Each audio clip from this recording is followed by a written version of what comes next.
తెలియక అడుగుతున్నాం, ఏడాదిలో సంక్రాంతి తప్ప మరో సీజనే లేదా? 365 రోజులు కష్టపడేది సంక్రాంతి కోసమేనా? పొంగల్ తప్ప మరే సీజన్ సినిమాలు రిలీజ్ చేయడానికి పనికిరాదా? ఎప్పుడో 10 నెలల తర్వాత వచ్చే పండగ కోసం ఇప్పటి నుంచే ఎందుకింత పోటీ? నలుగురు సీనియర్లకు పోటీగా మరో నలుగురు కుర్రాళ్ళు రెడీ అయ్యారు ఇప్పుడు. ఇదంతా ఎక్స్క్లూజివ్గా చూద్దాం రండి. చూస్తుంటే టాలీవుడ్ లో సంక్రాంతి ఒక్కటే సినిమాలు విడుదల చేయడానికి పనికొచ్చే సీజన్ లాగా మారిపోయింది. అదేంటి అలా అంటున్నాను అనుకోవచ్చు, కానీ మన దర్శకులు, హీరోల తీరు అలాగే ఉంది.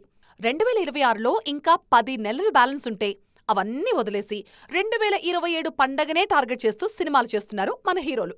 ఇప్పటికే నలుగురు సీనియర్లు మేం పండక్కొచ్చేస్తున్నాం అంటూ హింట్ ఇచ్చేశారు. అందులో వెంకటేష్, నాగార్జున కన్ఫర్మేషన్ కూడా ఇచ్చేశారు. ఇక చిరు, బాలయ్య కూడా పొంగల్ బరిలోనే దిగాలని చూస్తున్నారు.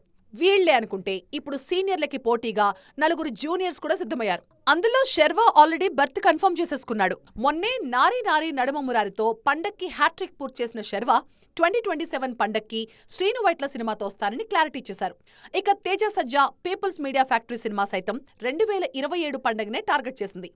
ఇది మిరాయ్ సీక్వెలా లేదంటే వేరే సినిమానా అనేది త్వరలోనే తేలుతుంది. 2 ఏళ్ల క్రితం హనుమాన్తో సంక్రాంతి విజేతగా నిలిచాడు తేజ సజ్జా. మరోవైపు నితిన్ కూడా తొలిసారి సంక్రాంతిపై కన్నేశాడు.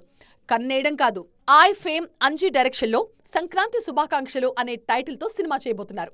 ఇక విజయ్ దేవరకొండ, రౌడీ జనార్దన 2026 డిసెంబర్ అంటున్నా సంక్రాంతికి వచ్చేలా ఉంది. ఇప్పుడు చెప్పండి, మన హీరోలకి సంక్రాంతి తప్ప ఇంకొక సీజన్ కనిపిస్తుందా అసలు?